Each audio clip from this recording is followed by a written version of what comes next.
Steve at Airguns of Arizona's repair department, and today we're looking at the new Brocock Commander. We're going to be going ahead and we're going to be looking at the regulator. We're actually going to take the regulator out and do a rebuild on the outside and internal and external O-rings. So we will take a look at the Commander, and I do want to reference that the Sniper, it has the same system, so whatever applies to the Commander, it should apply to the Sniper. Again, this is a very unique rifle and something that is a rifle that I think that anyone would be proud to have and proud to own. But let's go ahead and get started, and we'll go ahead and take the stock off and dig into the regulator. Oh, by the way, this is Target. He's going to be helping us out today. So we'll go ahead, and the first thing we're going to do is we're going to need to take the stock off. When taking the stock off, there is a little tab that you'll go ahead and you'll press. A little cap will pop open on the handle itself, and then we'll go ahead and take a 5mm Allen wrench, and we'll go ahead and go where the Allen screw is, loosen that screw up. We will take that, pull that out of the way. The stock is easy to remove. It's just a matter of wiggling this stock back and forth where it comes straight up. We'll lay that aside. And we are at the point where we can see the regulator itself. What you want to make sure is that if you are going to work on the regulator, that the gauges are showing 0. Both gauges, not just the air gauge, but the regulator air gauge as well. Because a lot of times you'll empty out the actual air gauge from the cylinder itself, but in a lot of times the regulator will hold an air pressure. So you want to make sure that both gauges are at 0, and then you can go ahead and remove the reg unit itself. Again, these are at 0, so we can go ahead and remove. The tool that I use usually is a small pair of needle nose pliers, and the reason I have these is like the circlip pliers. There's 2 small holes that they'll go in, and then of course these are usually not tight, so we'll go ahead and we can unscrew the regulator. Once I get it to a certain point, I'll take these out. I'll go ahead and just unscrew it with my fingers, and I'll go ahead and pull the regulator out. I'm going to go ahead and move this out of the way at this point. So after we have the regulator out of the rifle, whether it's the Commander or the Sniper, we're going to go ahead and we're going to replace the O-rings. We're not only going to replace the external O-rings, we're going to replace the internal O-rings on the regulator. So this is something that is very easy to do, and I'll go ahead and get a paper towel, lay down. That way, if we have parts, I know that we can keep them clean and they won't roll too far. So the first thing we want to do is have a pair of pliers, circlip pliers, for the little clip here that we're going to go ahead and put in, squeeze, put in. I thought I lost it for a second. I'm going to put in, squeeze, make sure we don't lose it. And I usually just leave those right there on the pair of pliers. Okay, after we have the clip removed, we're going to go ahead and the easiest way I found is to take this is a 3mm screw that will screw into the actual regulator itself. And what I'm doing here is I'm going to go ahead and I'm going to pull on this, and it's going to remove the top end of the regulator. So I usually go ahead and hit that because there's going to be some spring washers that are inside.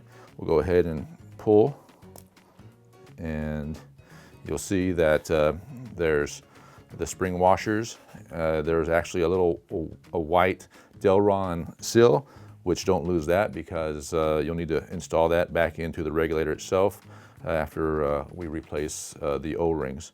So we'll take that Delron, the little white plastic piece, lay it aside. These are like I said, the spring clips that we're going to go ahead and we'll remove them, and then we'll reinstall we'll go ahead and take these out. That way I can show you exactly. We've got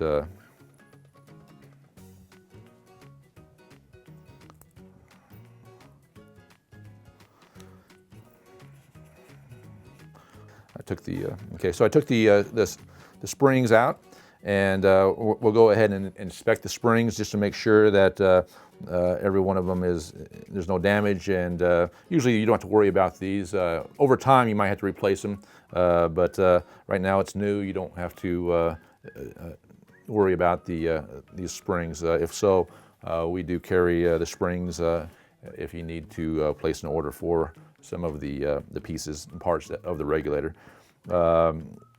You'll go ahead and at this point you have the piece basically that you adjust whenever it's in the rifle, and it's basically a screw. And what you'll have to do is you have a locking screw. This piece right here, the brass piece that unscrews it, basically screwing it in, screwing it out will control the bar settings on the rig itself, higher, lower.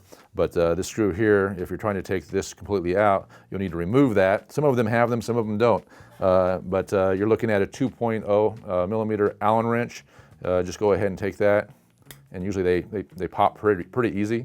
You can go ahead and lay that aside, and now you can take a flathead screwdriver and you can adjust this. Before I adjust this, if you're afraid that your rig was set where you wanted it, and you kind of want to put it back in the same position off the get-go, you can take a magic marker. You could mark it on the casing itself, and then on the brass piece you could go ahead and you could mark it there, and then of course you could count how many revolutions it takes to remove the piece, and then of course whenever you're installing it, you could just go backwards and put it back into place exactly where it was. But whenever you put it back together after this is said and done, we can always use the gauge itself on the gun to give us the right settings that we're looking for. So at this point we'll go ahead and we'll remove the piece. Okay. And you'll notice that whenever I get it out, there's actually two O-rings on that piece as well. And so what we have here is we have a total. We've got 1, 2, 3, 4, 5, 6, 7. We got 8 O-rings we're going to replace on the regulator. Externally, we have 4 O-rings, and of course 4 O-rings internally. The sizes of the O-rings are as follows. You've got the 3.5 by 1.5 millimeter O-rings, and that's these 3 O-rings right here, 1, 2, 3, and the hardness of those O-rings are 70. And you have this O-ring right here, which is a 9.5 by 1.5. And the hardness of this O-ring is a 70. These two right here are 15 by 1.5, and the hardness of these are 70. Then you have a 14 by 1.78, and that's this O-ring right here. And then the last O-ring that we'd replace would be a 17.17 by 1.78, and that's this O-ring right here. But after you replace the O-rings and they're put back together, then you can reassemble the actual regulator itself. And I'll show you the sequence on how to put the washers back together. There's a certain way that you want to do it where you're going to get the best performance out of the rifle. The first thing that I do though is I make sure that everything is clean. And so I'll take a Q-tip and I'll clean any debris that's in the actual regulator. And if you have an air source, you can go ahead and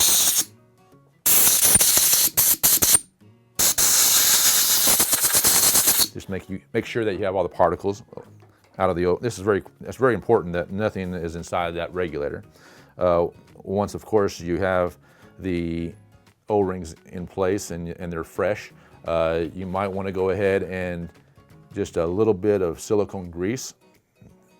Goes a long ways, just a little bit. So just put a little bit there, and then you can go ahead, install, screw this back into place.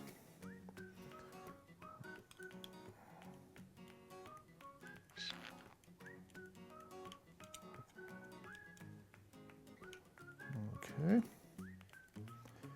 Get to a certain point, you'll stop, and what you can do is can screw that all the way in if you'd like. And then whenever you put this back in the rifle, you're going to go counterclockwise to actually increase the pressure that you'll see on the gauge itself. So right now, if I have it screwed all the way shut, I'm going to have 0 pressure. So I'll go ahead and I'll go about a full turn, 3/4 of a turn. That way the pressure will come up whenever I put it back together and put it back in the rifle. Once I'm there at this point, I'll go ahead and take this locking screw, which again goes right here.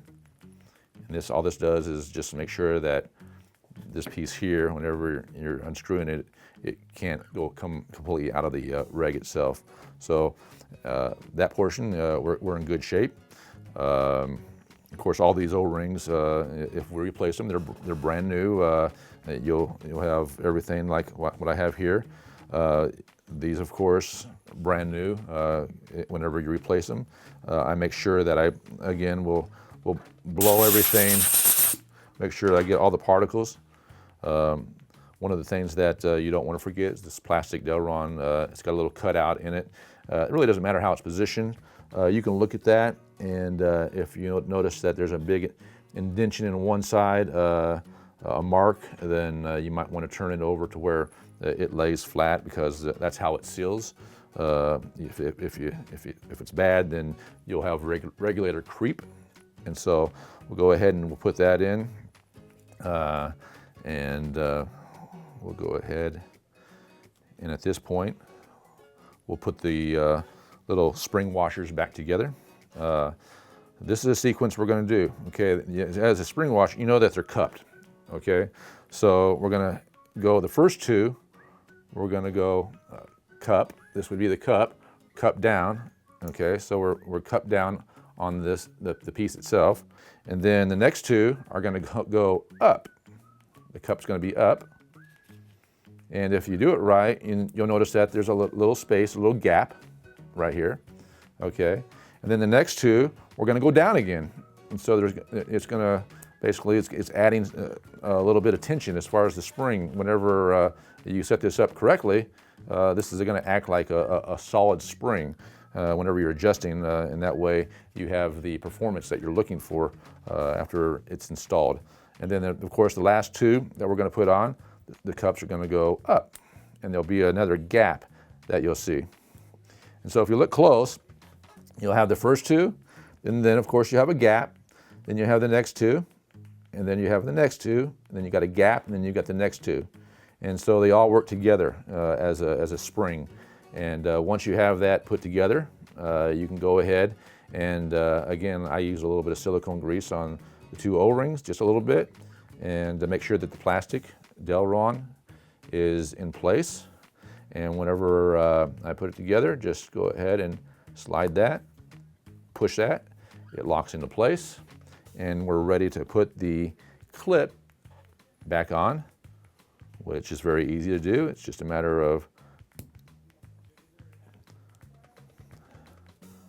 dropping that into place like so, and unscrewing the 3mm screw, and we're ready to go. This clip right here should just free float in there. It should move back and forth, and once it's locked into place, you know if it's in correctly, then it'll move, but yet it won't fall out. And what you don't want that to be out of position, because when there's air pressure put in, then of course that could blow.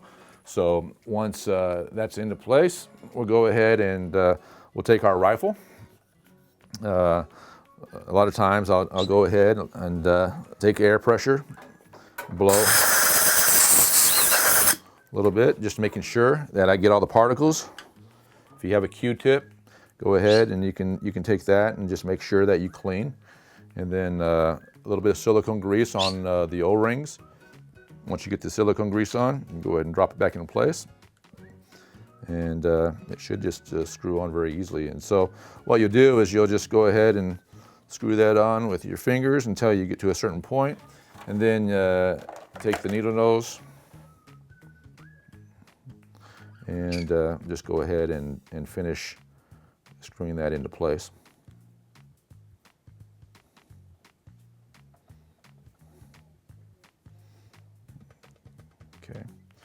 Okay, we are at the point, we've actually resealed the regulator, all new O-rings on them. The springs are in the right position, and so we should be good to go to do the adjustment. I'm going to go ahead and take a break. I'm going to fill the gun up, and then I'll come back and we'll go ahead and we'll adjust the regulator to the right bar setting. Okay, so we're at the point where we're going to go ahead and I filled the gun up. I've got a little over 200 bar in here. This gun can be filled to 250 bar. It's regulated, and the high pressure, it will take that, no problem at all, and give you the shot count that you're looking for.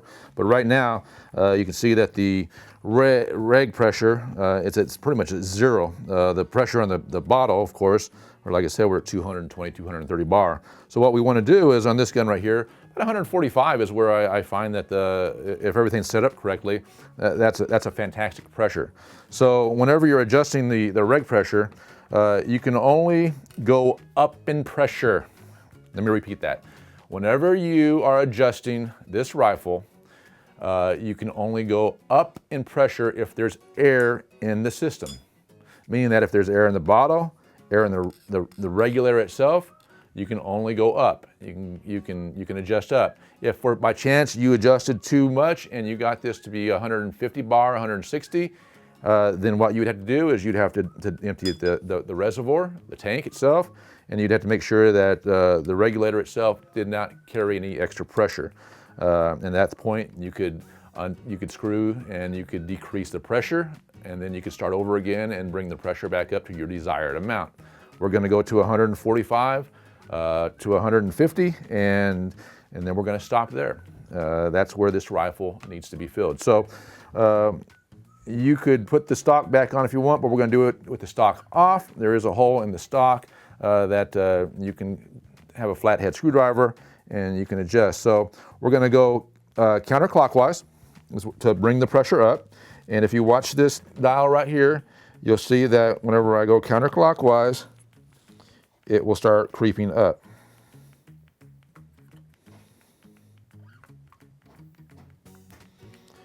And you can go just go slow increments. You don't have to get carried away with it.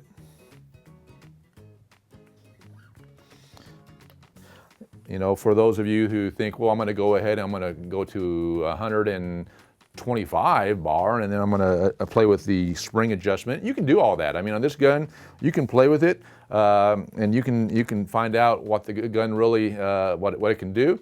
But the gun has been set up and tuned by the factory, and where I'm setting it, where the spring tension is, that's where they found gives you the best shot count and the highest velocity and the most and the accuracy as well. So we'll go ahead and keep on. Right now we're at just over 100 bar, and so we'll go ahead and we'll keep on turning this until we're at 145. You can see that I'm almost there at this point. Okay, I believe I'm pretty close to the 145 mark. So once we're at that 145 mark, we're good to go. If you've shot this gun a lot, and this is a gun that you've used already in the field, before you ever even took the regulator out, you would usually look at the pressure that's on the gauge. You might mark it, and then of course whenever you're doing the reseal and after the reseal and you're adjusting your regulator, you just bring it back up to that mark, and then you don't have to worry about anything being changed. It's again very easy to do. But once the regulator's in place, it's ready to go. There's air in this gun. I'll go ahead and fire once. Okay, and to see where the regulator settles at. It's settling right about 140, 45 right now. So at this point, I would go ahead and go out and give it some practice shots, making sure the velocities are where I want it. If I needed to increase the pressure to a little higher because I feel like the velocities maybe were down, then I can go ahead and do that by the adjustment. Again, you can always, on whether you have the Commander, whether you are playing with the Sniper, the new models, you can also go in to the back. There's a spring adjustment that you can play with. Again, I recommend going ahead and just leaving it where it's at. From the factory, again, they preset all the rifles. And so, but the stroke length on this gun, everything can be played with. It just depends on how much you want to actually dig into your rifle and how comfortable you are in doing so. But that's one thing about the Brocock line that is kind of unique. You can do adjustments and play with it, and you can see if you can get it to shoot better, or if, like I told you already, that it's already set up to where it was doing everything that you thought it would do whenever you bought the rifle new. But let's go ahead and put it back into stock. You're ready to go. The regulator's been set. Everything looks good. We'll go ahead and we'll set this back on here. Okay, it makes it a little easier to holding the rifle. The stock itself, cut out for the gauges, and so very easy to put back on. All you do is take this, slide this back into position. There we go. There we go, locked into place. Gave me enough room now to put the actual handle back on. Let's see, let's go ahead and take our 5mm wrench and line up the screw where we know we got it started. Okay, I can now push it back in place. We'll go ahead and tighten that up, nice and tight, and we'll close the cap. That's it. I mean, it's very simple to do. This gun's very simple to adjust. Again, like I told you earlier, there is a hole right here that if you need to make an adjustment outside the, without taking the stock off, you can do so. But remember, I told you, you cannot go down in pressure whenever there's air in the gun. You can only go up. And so at this point, I could go up to 150 if I wanted to, but if I wanted to drop it down to 140, 130, then I would have to remove the air pressure in the bottle, the air pressure in the actual regulator, and then I could proceed and drop the air pressure and drop the bar setting on the Huma regulator. And that's pretty much it. It's a fantastic rifle. Again, everything that we did today with adjusting the regulator applies to the sniper as well. So enjoy shooting. Hopefully those of you that received and have one, that you're loving your rifle. If you have any questions, feel free to give us a call. Again, you can look at online and go to our webpage. We have videos posted there under the playlist. And if you decide you want to go to YouTube, pull YouTube up and we have more videos there. Again, thank you and have a great day.